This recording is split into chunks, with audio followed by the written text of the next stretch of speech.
E aí, povo de Deus, como é que vocês estão? Espero que todos vocês estejam muito bem. Você está aí ouvindo ou assistindo o podcast do Jonas. Esse é mais um episódio do Manhã com Deus, aqui onde nós sempre lemos e comentamos a poderosa palavra do Senhor. Se você é novo por aqui, seja muito bem-vindo, meu irmão. Não se esqueça aí de curtir, compartilhar, enfim. Seguir a gente em todas as redes sociais, aí é tudo @podcast do Jonas. Se você já é da casa, sabe aí como funciona, nós sempre lemos aqui um capítulo das Escrituras.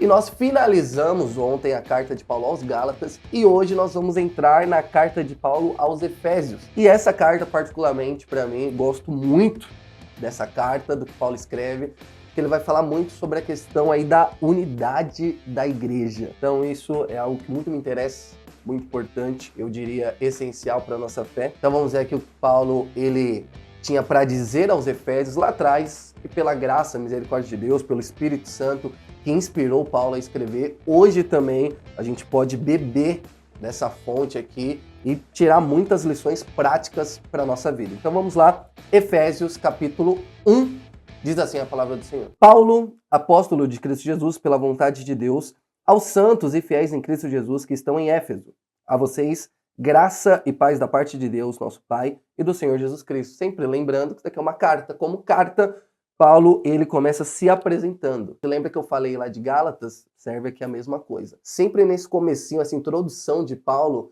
nas cartas, geralmente ele vai trazer coisas profundas, fundamentais da nossa fé, que se a gente não prestar atenção, a gente perde. Então, vamos prestar atenção aqui, versículo 3. Bendito seja o Deus e Pai do nosso Senhor Jesus Cristo, que nos abençoou com todas as bênçãos espirituais nas regiões celestiais em Cristo. Porque Deus, olha que maravilha. Bendito seja o Deus e Pai, por quê? Porque Ele nos abençoou com todas as bênçãos espirituais em Cristo. Você é abençoado, meu irmão. Totalmente, plenamente abençoado. Agora, por quê? Versículo 4. Porque Deus nos escolheu nele antes da criação do mundo, para sermos santos e irrepreensíveis em sua presença. Em amor, nos predestinou para sermos adotados como filhos, por meio de Jesus Cristo, conforme o bom propósito da sua vontade, para o louvor da sua gloriosa graça, a qual nos deu gratuitamente no amado. Gente, daqui é um evangelho purinho. Às vezes a gente está numa busca de querer uma bênção. Deus me dá uma bênção, uma bênção, uma bênção. Obviamente a gente entende essas questões, mas se a gente olhar realmente para dentro de nós mesmos, nós vamos perceber que nós de fato já somos abençoados. Por quê? Porque nele, em Jesus Cristo, nós fomos escolhidos antes da fundação do mundo. Não é isso que está escrito aqui? Porque ele nos escolheu antes da criação do mundo. E nos escolheu o quê? Com um propósito.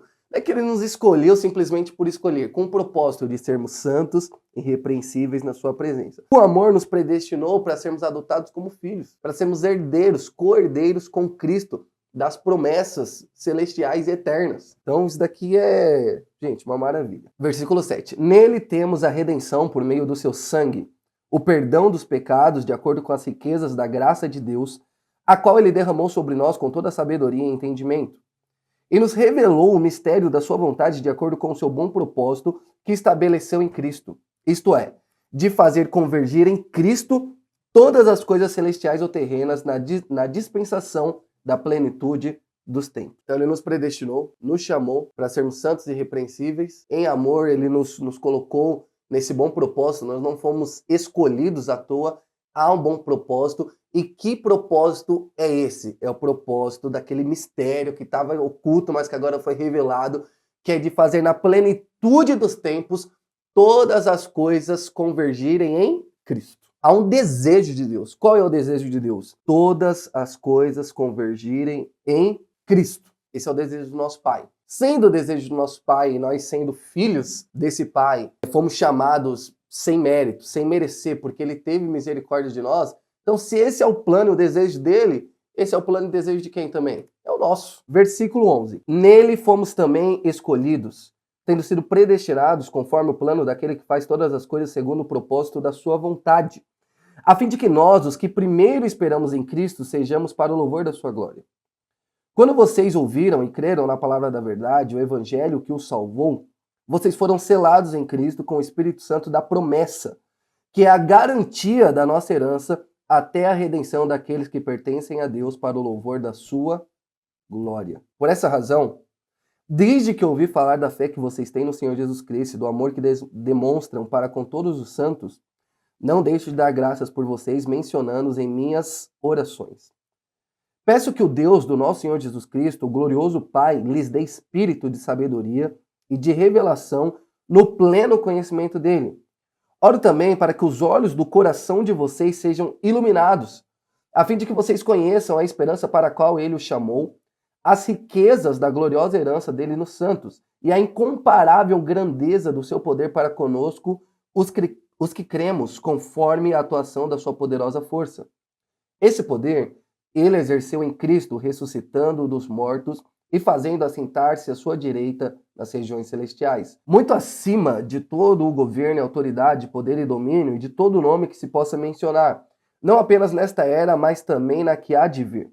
Deus colocou todas as coisas debaixo dos seus pés e o designou cabeça de todas as coisas para a sua igreja, que é o seu corpo, a plenitude daquele que enche todas as coisas em toda e qualquer circunstância. Então, qual é a oração de Paulo para os Efésios? Que Deus dê espírito de sabedoria, de revelação, para que os olhos deles sejam iluminados, para que eles tenham convicção da esperança para a qual eles foram chamados. E qual esperança é essa?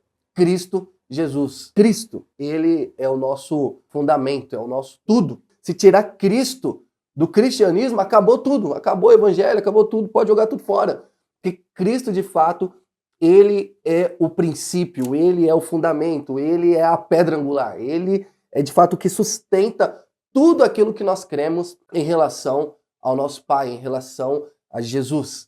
E aí, o que Paulo está aqui dizendo, então, aos Efésios? Vocês foram abençoados. Por quê? Vocês foram escolhidos antes da criação do mundo. E vocês não foram escolhidos à toa. Há um propósito para vocês. Qual é esse propósito? O propósito de agir conforme o plano do Pai. E qual é o plano do Pai? Fazer convergir em Cristo todas as coisas. Ou seja, Jesus Cristo, ele ser visto por todos. Ele ser, de fato, reconhecido diante de toda a humanidade. E aí, Paulo ele vai falar assim, Efésios, porque eu sei que vocês são essas pessoas, esses chamados pelo Senhor, eu oro por vocês. E sabe o que eu oro?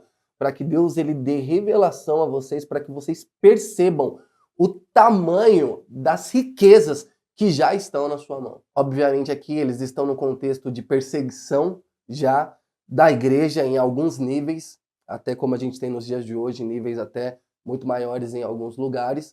E eles estão nesse contexto aqui de perseguição. E aí Paulo está falando assim, a minha oração é para que Deus abra os olhos de vocês, para vocês darem vazão, para vocês entenderem que há uma riqueza muito maior do que tudo que vocês estão passando aí, que é o que Cristo fez por vocês, dando a vocês o direito, dando a vocês o privilégio, dando a vocês essa oportunidade de fato, colaborar, de fato, ser parte ativa do plano do Pai. Então que a gente possa pensar isso para as nossas vidas também. Independente daquilo que você está passando, que você está vivendo, todas as circunstâncias ao seu redor, lembre-se da grande riqueza que é nós podemos fazer parte do plano eterno do Senhor e dos seus propósitos eternos. Amém? Que Deus te abençoe, que você tenha um dia abençoado para a glória de Deus, que se Ele permitir nós possamos estar aqui juntos amanhã, lendo a poderosa palavra do Senhor. Deus te abençoe, meu irmão.